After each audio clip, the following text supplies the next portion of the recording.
Hey guys, welcome back to another episode of Cause It's Real. So out over the weekend and we had this discussion and I was like, I definitely have to bring this up. Someone said to me, having your phone out on the table on the first date. Me, all right, I'm a business owner. Especially if it's during business hours, if it's after business hours, maybe a little different. I don't care whether you're a business owner, if you got 10 kids or whatever, your phone still shouldn't be sitting out on the table. If anything, put it in your pocket on vibrate. And if your phone rings for a second, I don't think there's nothing wrong with, from time to time, taking a glance at your phone. Maybe you're checking your time and instead of looking at your watch, you check at your phone to see if you got a text or a call or if anything, if everybody did kind of, and if it happens, my kids hit me up. Excuse me for a second. I have to call my kid back. I'm going to call my kid right in the fucking front of you. Hey, what's up? You good? You got what you needed? All right, cool. Boom. Done deal. Because you know what? That's the reality of life. I'm not going to stop my reality of life just for somebody that I just met. Plus, I'm not being rude. I'm disrespectful. I'm not like sitting for 20 minutes on the phone or I'm just letting it sit there, ding, ding, ding, ding, ding, or whatever, and paying attention to it the whole time. No, that's not what I'm going to do. No, so, the worst is when you're having a conversation and they're like looking at their phone, like, talking to you, yeah, like, okay, yeah. I do it. I know I do. But not on a date. No, but that's what I'm saying. Not on a date, though. Here's my thing. Here's my response. I have children. I make it very clear to my kids that if I'm out, especially on a date, you contact me if there's an emergency. But if you can't find the bread or something like that, you can't call me. You're just going to have to look harder or wait.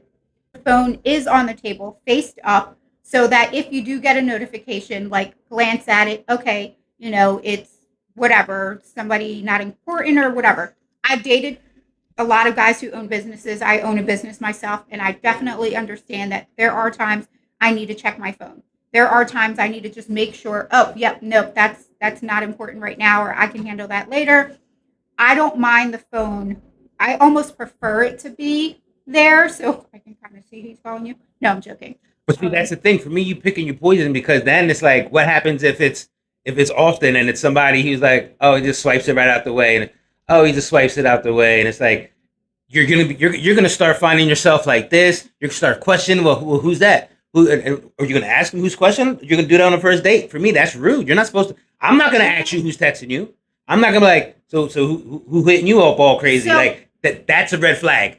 When I get that attitude, that means she has doubt, she has worries, she questions. She don't even know me. It could be work, it could be anything. The fact that you're like that, like it shows this negative condensation of that shows that you've been cheated on, you've been hurt, and you question and you doubt, and you're like. So I understand the whole trauma part about that, and I agree with that. But here's the thing: if your phone is left upright and someone's constantly calling you, and you're just swiping and swiping, I would respect it more if you said, excuse me, this person's not going to stop calling. Obviously, pick up the phone right there and say, hey, I'm busy right now. What can I help you with? Or what do you need? And can we deal with this later or tomorrow or whatever the case may be? Then they get off the phone and blah, blah, blah. Now, let me give you a scenario. I was dating this guy, business owner, and he would literally say to me, oh, I have to take this call. Do you mind? And I would say no, because I'm all about business also. So he would pick up, sit right there on the phone with me, blah, blah, blah. He would say the person's name, and which I knew worked for him. And so in the interim, in the meantime, I would check my phone because, well, he's on his. So I'll check mine. Okay, we're good. He gets off. I put my phone away. And he actually said to me that he didn't like that I did that. Yeah, that's selfish. That's completely selfish. I'm like, I would feel worse if I just sat there looking at you like while you were taking this call. I feel like that is rude. So I might as well occupy myself while you're being occupied. And then, you get off, I'm done, put my phone away, and we start back with our conversation. If I'm on my phone doing whatever it may be, even if I'm talking about business, even if you're not talking about business, and if you go on your phone while I'm on my phone, and when I get off, you get off, and we're back to each other, there is nothing wrong with that whatsoever. That's called ego. Okay. So I'm not okay with you scrolling, texting on your watch the whole entire time that I'm talking to you, or even if you're talking to me and you're like this, that shows me what? That's rude, yeah. You're not interested. If the person's on their phone and you're in a conversation, they're not interested. It's not necessarily that they're not interested. They're just, at that moment in time, they're preoccupied. Whether it's whatever it may be, they're just preoccupied. Yeah, something else is on their mind. Okay, so then the guy that told me this story, he didn't like that the girl's phone was out, blah, blah, blah, and she was texting or whatever she was doing. He said that he ended up not paying for the date or they split the check or something like that because of the fact that she was on the phone. And obviously, they never went out on the next date. I don't blame him. I'm not saying paying the bill part, that's a whole other story, but I don't blame him for not wanting to go on a second date. Yeah, me either. And for me, the bill part, that's just being, he's trying to prove a point by doing that. But like for me, like, look, I would just treat just so I wouldn't have to deal with your ass. I'm okay with your cell phone on the table, face up, and you communicating with me like, hey, I have to take this call, or you know what, my phone's been going off like crazy. Put it on vibrate, put it on silent. You know what I mean? Check it every once in a while. I think I'm okay with that. Yeah, but 9 out of 10 places you go out, there's usually like seating anyway. Like for me, my phone will make it sit next to me. If it went off or whatever, I can look down, see if it'll have to take it or not. But I don't need to be on it. It don't need to be up. That's just my opinion. So if you were sitting at a table with a female, you're sitting across from each other, and she's kind of doing this every once in a while, you wouldn't get annoyed?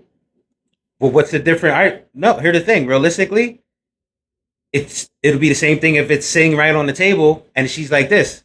There's no difference whether it's here or there. It's the I think same there's a exact thing. difference. The only difference I think it is I can see that your phone's actually going off versus you just looking at the time. You know what I mean? That means you're worried and concerned about their phone going off. I ain't worried and No, concerned about that. I look at it this way. If somebody's looking down or constantly like tapping their phone, it's you're watching your time. And that to me makes me feel like Yeah, it's not value like my time and our time right now. Then is you not don't have to valuable. spend time with them. That means that one and Okay, done so date date's kind of over? thing. Yeah, Oh, a one and doneer. a one and done. That's all. That's cool. I see the kind of person you are. I'm not gonna. But I would have. Let me ask you a question. Then, what if that's like that just for like the first half hour while you're waiting for dinner? But after the meal comes, you're eating, you're talking, and then you guys go out and have a great time, and you never have to worry about, and that's never brought up again. What do you think about that? I think I'm okay with that. Yeah, I would be. Because I remember going on a date and my daughter called me as I was driving there and she's like, Mom, the dog's throwing up. Obviously, for me, this is a semi emergency situation. I'm calling the vet, blah, blah, blah. I get to dinner. He could tell that I was a little off. So I sat down and I said, Listen, I just want to let you know that my daughter called. The dog's sick. I called the vet. So I'm waiting for a phone call. I'm sorry if I seem flustered. Let me just kind of get myself back together so we can focus on the date. The vet called. I picked up the phone at the table, had a conversation, and I said, "Excuse me, I just need to give this information to my daughter." Sure, yeah. Did that, and then everything was fine. It was great. But I think, being open, and I'm That's how okay. you have to be. That's the only way it's gonna work. You can't be. The more you hide shit and try to be like that, that's when it's not gonna work. So just I think be they open hide and just honest. to not be disrespectful, but in a sense, I think you need to put yourself in the other person's shoes. Yeah, but and if it's a realize that. genuine situation, nobody's gonna be mad about it. Okay, cool, good. Take what you got to take care of. It's like when you bullshitting, that's when it's like, yeah, something's weird. Yeah, That's why. I don't know. I don't know. I'll tell you on my next date, whatever that is. Thanks so much for watching. We'll see you on the next episode of Cause It's Real. Peace.